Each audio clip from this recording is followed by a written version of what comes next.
آج ہم ذکر کریں گے حضرت شعیب علیہ السلام کا۔ حضرت شعیب علیہ السلام حضرت یونس علیہ السلام کے پہلے یا بعد تشریف لائے، کیونکہ مفسرین اور مورخین کے قول اس بارے میں مختلف ہیں۔ آپ عربیون نسل ہیں اور مدین بن مدائن بن ابراہیم علیہ السلام کی طرف منسوب ہیں۔ آپ جس شہر میں مبعوث ہوئے اس کا نام مدین تھا یا پھر اس قبیلے کا نام تھا جو اس بستی میں آباد تھا۔ مدین کا یہ شہر مشہور شہر معان کے قریب ہی تھا، آج کل یہ اردن میں ہے۔ معان قوم لوط کے بحیرہ کے قریب تھا۔ بحیرہ کی حقیقت یہ ہے کہ جب اللہ تعالیٰ نے جبرائیل علیہ السلام کو حکم دیا کہ لوط علیہ السلام کی قوم پر تباہی نازل کریں، اس بستی کو اوپر اوندھا اٹھا کر گرا دیں، تو انہوں نے اس بستی کو تہس نہس کر دیا۔ اس بستی کو بحیرہ کہا جانے لگا، یعنی لوط علیہ السلام کی بستی کے کھنڈرات۔ یہ بحیرہ بحیرہ مردار کے قریب ہی واقع ہے۔ سیدنا شعیب علیہ السلام کی قوم ایک کافر اور تاجر قوم تھی، بتوں کی پوجا کرتی تھی اور ڈاکے ڈالتی تھی۔ یہ لوگ تجارتی راستوں پر کھڑے ہو جاتے تھے، تجارتی قافلوں کو اس طرح لوٹتے تھے کہ ہر قافلے سے جبراً 10واں حصہ وصول کر لیتے تھے۔ خود بھی ملاوٹ، ہیرا پھیری اور دھوکہ دینے میں ماہر تھے۔ ملاوٹ تو گویا ان کی گھٹی میں پڑی ہوئی تھی۔ تمام انبیاء کرام کی ذمہ داری ہوتی ہے کہ لوگوں کو خالص اللہ کی عبادت کی طرف بلائیں، درست اعمال کی طرف ان کی رہنمائی کریں۔ اس کے ساتھ یہ بھی ان کی ذمہ داری ہوتی ہے کہ اہم معاشرتی اور اقتصادی اور سیاسی امور کی بھی رہنمائی کریں۔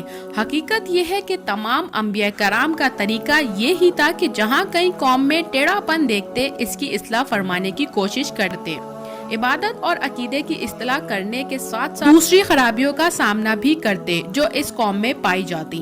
اہل مدین میں ملاوٹ کا رجحان سب سے زیادہ تھا، ناپ تول میں کمی کرتے تھے۔ اس کے ساتھ ساتھ اس قوم میں درختوں کی عبادت کرنے کا رجحان بھی پایا جاتا تھا، وہ درختوں کی پجاری تھے۔ اللہ تعالیٰ سورۃ الحجر آیت نمبر 78 میں فرماتے ہیں، اور بے شک ایکا والے بھی ظالم تھے۔ اس طرح سورۃ الشورى آیت نمبر 175 میں اللہ تعالیٰ فرماتے ہیں، ایکا والوں نے بھی رسولوں کو جھٹلایا۔ اس قوم نے تو صرف شعیب علیہ السلام کی تکذیب کی تھی۔ اللہ تعالیٰ نے رسولوں کی تکذیب کیوں فرمایا؟ اس کا جواب یہ ہے کہ ایک رسول اور نبی کی تکذیب تمام انبیاء کرام کی تکذیب ہے، کیونکہ سب انبیاء کرام کی دعوت ایک ہے، سب کے سب ایک ہی دعوت دیتے رہے ہیں، سب کا ایک ہی اعلان تھا، تو اللہ کی عبادت کرو اور اس سے ڈرو اور میرا کہنا مانو۔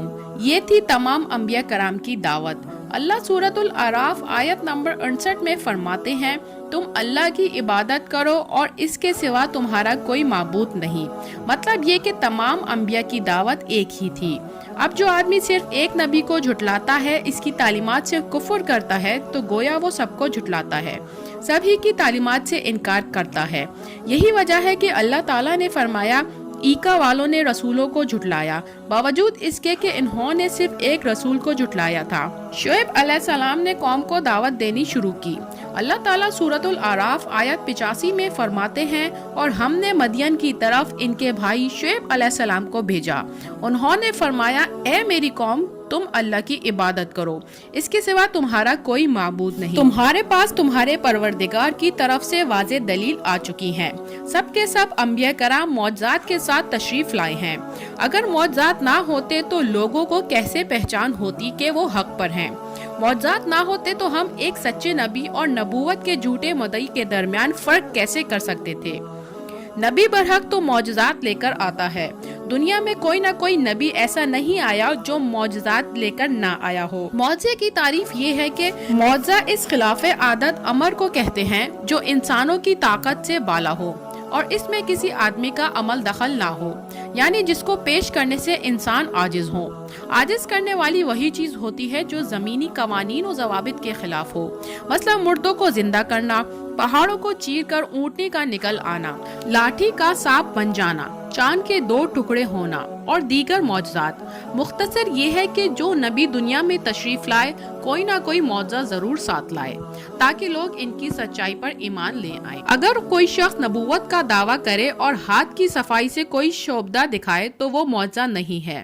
معجزہ ہونے کے لیے چند شرائط ہیں۔